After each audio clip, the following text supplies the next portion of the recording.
ग्रेनारो का wireless microphone है। ये रहा।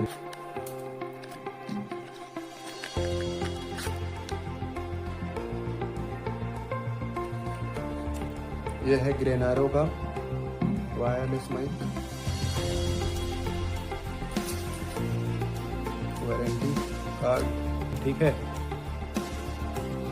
करके आपको दिखाता हूँ। ये देखो ब्लू कलर आ गया इसमें। ये हो गया, ये ऑन हो गया। फ़ोन कनेक्ट हो जाएगा ऑटोमेटिक और कुछ करने की ज़रूरत नहीं होगी। अब आप वीडियो रिकॉर्डिंग कर सकते हो। हेलो, अभी मैं बात कर रहा हूँ अपने ग्रेनारो न्यू माइक से। इसका आवाज़ कैसा आ रहा है बताइए।